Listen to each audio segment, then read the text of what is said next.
A paz do Senhor Jesus. Vamos começar mais um cafezinho com Jesus, amém? Pegue aí a sua Bíblia e abre ela juntamente comigo em João capítulo 3, do 1 ao 14. João capítulo 3, do 1 ao 14 é o título da nossa mensagem e hoje é o segundo áudio sobre tem que nascer de novo. Esse tem que nascer de novo aqui, nós já começamos, explicamos bastante sobre um nascimento, um novo nascimento, né?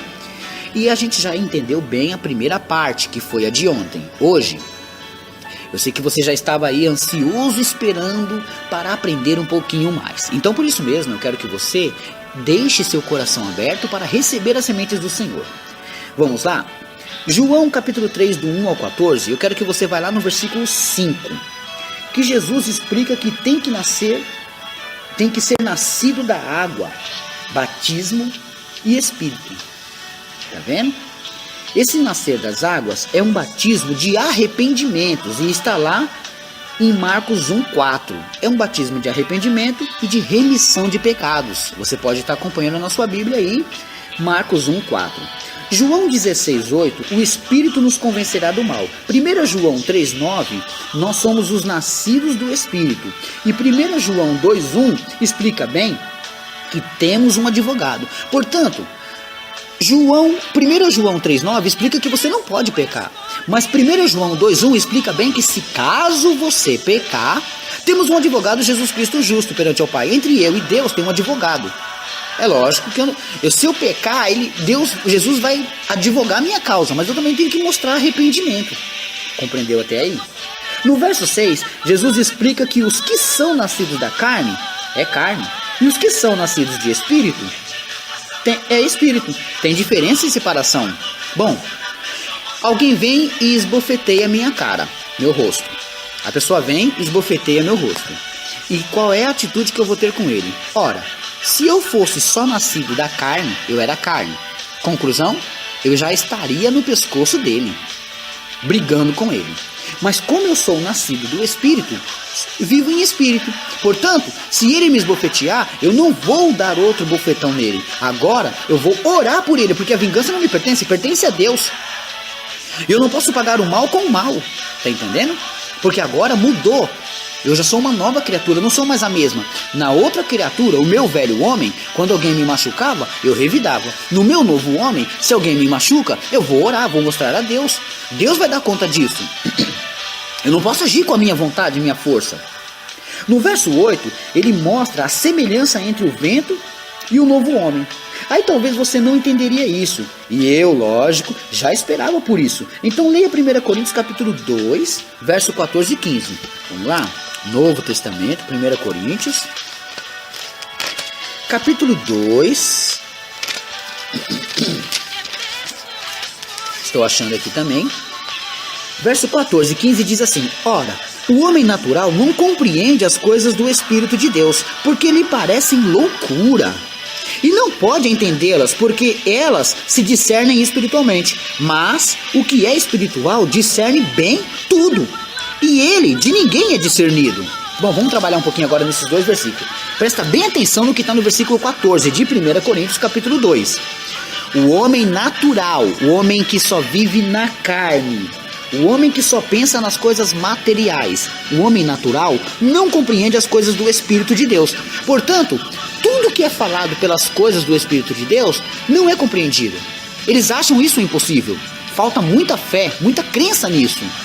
Agora, para ele, parece loucura o que falamos, o que dizemos no Espírito. E não pode entendê-las porque elas se discernem espiritualmente. Então as coisas espirituais de Deus só vão ser entendidas se você discernir espiritualmente. Você tem que estar espiritualmente no Senhor para compreender essas coisas. Agora veja o verso 15.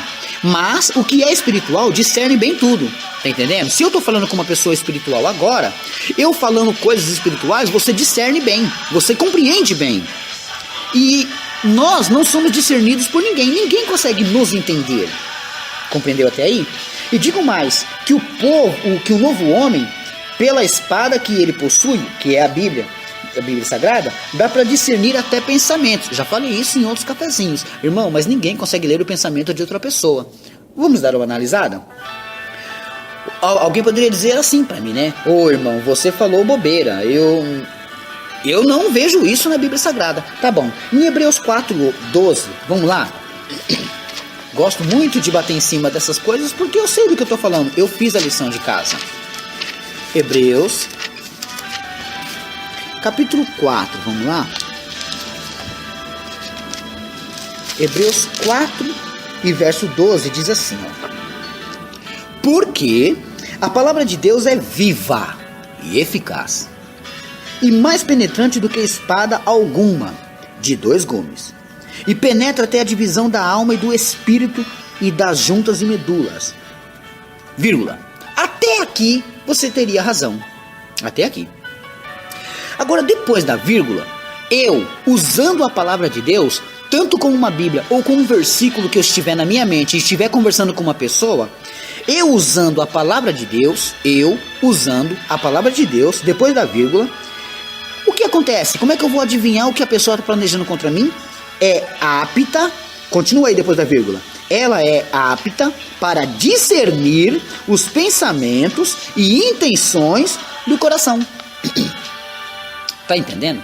É possível que pela palavra de Deus você faça com que as pessoas acabam se entregando e descobrindo qual é a sua real intenção contra você. Talvez já aconteceu isso com você. Alguém planejava fazer um mal contra você. Você começou a bater um papo com a pessoa e usou a palavra de Deus. E de repente a pessoa se comove e fala pra você: olha, você não era aquilo que eu estava pensando, eu estava pensando em fazer um mal contra você. Me disseram tal coisa e eu estava com raiva. Quer dizer, ele está revelando o oculto. Mas por quê? Porque você usou a chave que abre o coração dele, a palavra de Deus. Discerniu ou não discerniu? Pois bem, a conversa entre Nicodemos e Jesus continua. E isso vai deixando ele cada vez mais confuso, pois tudo é novidade. Aí, enfim, ele finaliza mencionando a história que ocorreu com Moisés e a serpente. Olha só, né? E a história que aconteceu com Moisés e a serpente Neusta. Essa foi o nome dado a ela. Então, Neusta, em hebraico, significa serpente. Só para te contar essa história, ela aconteceu em Números 21, capítulo 21, verso 4 a 9, onde o povo murmurou contra Deus e contra Moisés. Aí Deus mandou as serpentes ardentes, que picou e matou a muitos ali naquela época, né? Aí o povo se arrependeu e pediu para Moisés interceder por eles, porque as serpentes estavam picando e matando as pessoas, né? E aí o povo foi lá e pediu para interceder por eles. E Deus disse: faça uma serpente ardente e põe em cima numa haste. E todo aquele mordido que olhar para ela será salvo. Agora voltamos para a nossa história de Jesus aqui em Nicodemos. Onde Jesus, no verso 14 de João, ele diz assim, ó. Ele diz que ele seria levantado como Moisés levantou a serpente. Todo aquele que é mordido pelo pecado, seguindo a Cristo, receberá a salvação, deixando a sua vida a Cristo. E assim como quem olhasse para a serpente na haste ficava vivo, assim que todo aquele que crer em Jesus será salvo. E crer não é só acreditar, é obedecer também, né? Tiago 2, do 20 ao 24. Vamos ver? Tiago 2, do 20 ao 24. Vamos ver aqui. Tiago 2, do 20 ao 24.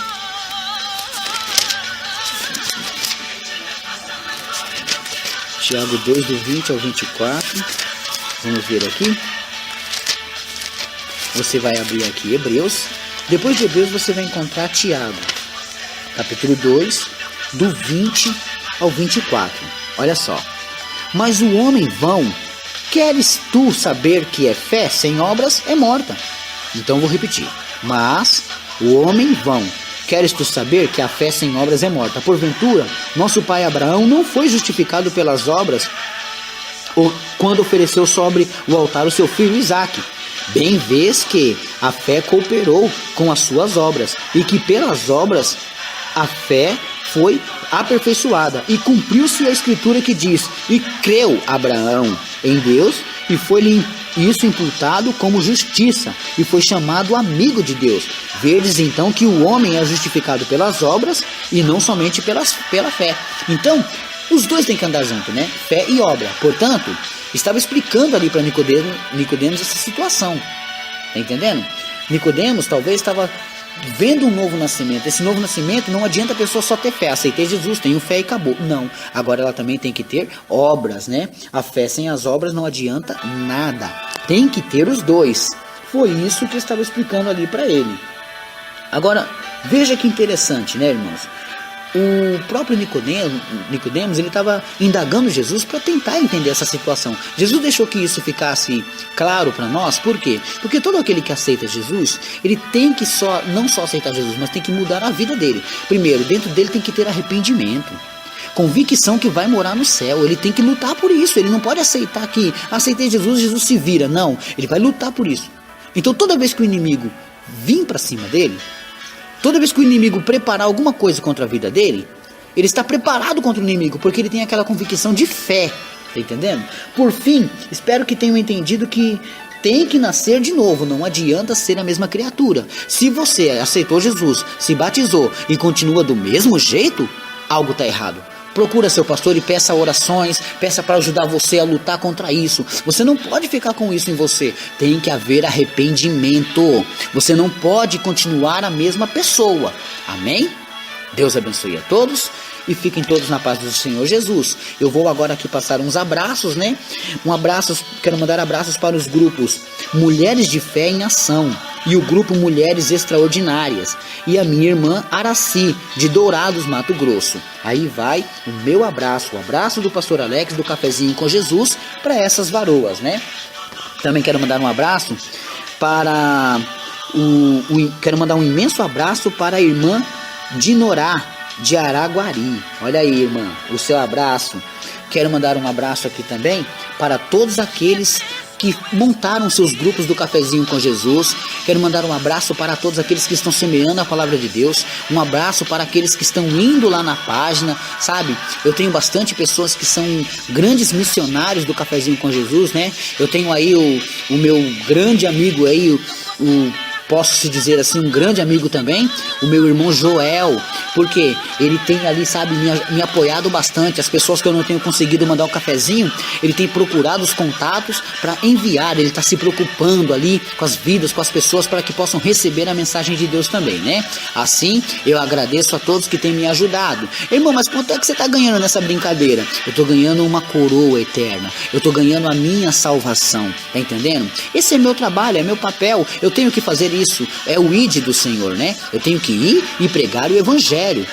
Não importa se meu nome aparece ou não aparece, o nome que tem que brilhar e aparecer é o de Jesus. Tanto é que João, o Batista, deixou claro isso, né? E todo pregador tem que ter isso na sua testa, tem que estar lá gravado na sua testa. É necessário que ele cresça e que eu diminua. Tá entendendo? Então, tudo que o Cafezinho alcançou até agora foi porque Jesus permitiu. Foi ele que soprou o Cafezinho com Jesus para todas as nações, para todos os estados, para vários lugares. Por que o Cafezinho está chegando aí no seu celular? É Jesus que tem um plano na sua vida. Ele quer que você aprenda a mensagem, ele quer que você entenda, compreenda melhor a mensagem. Vai ter pedrada? Poxa, irmão, eu estou tomando cada pedrada. Vai ter pessoas contra? Vai ter. Vai ter pessoas que vai vir falar, eu tenho teologia e não concordo com a sua linha de pensamento. Amém. Eu não estou aqui para discutir. Tanto é que Tito deixou escrito que depois de 1 ou 2 admoestação deixai-os. Então também não vou ficar batendo boca. Você aceita ou não aceita? Não aceitou? Me bloqueia, tira meu contato, mas deixa eu evangelizar, deixa eu mandar a mensagem para aqueles que estão necessitados. Você precisa do cafezinho? Você quer entender melhor a mensagem do cafezinho? Então isso, continue. Mas se alguém vir colocar pimenta nos seus olhos, murmurações nos seus ouvidos, repreenda. Se o cafezinho está te fazendo ficar mais próximo de Deus, continua. Se o cafezinho está fazendo você ficar distante de Deus, me bloqueia, me tira da sua vida. Porque o que eu estou fazendo é evangelizar, é trabalhar para o Senhor. Tá entendendo? Ninguém sabe das minhas lutas, das minhas dores, mas querem tacar pedrada no pastor Alex, querem criticar o trabalho do pastor Alex. Por que não vem alguém aqui me dar uma força em vez de criticar? Não, você aí que se levantou para criticar o trabalho do pastor Alex, eu te convido hoje a entrar nessa linha e trabalhar juntamente comigo. Vamos evangelizar. Já que você sabe mais que eu, já que você conhece mais que eu te convido. Vem, vamos trabalhar? Vamos evangelizar? Eu te passo 5.000 contatos que eu tenho e você me ajuda a mandar mensagens para ele. Cada um tem um tipo de pensamento, mas o importante é que todos preguemos a palavra de Deus. Não estou desviando ninguém do evangelho. Ao contrário, estou trazendo. Chegar em Jesus e falar assim: Senhor, há um homem ali que não anda conosco, mas ele está pregando o evangelho, quer que eu mando parar? Jesus disse assim: ó, aquele que não é contra nós é por nós. Então, irmão, me tenha como seu amigo e me ajude a evangelizar. Amém?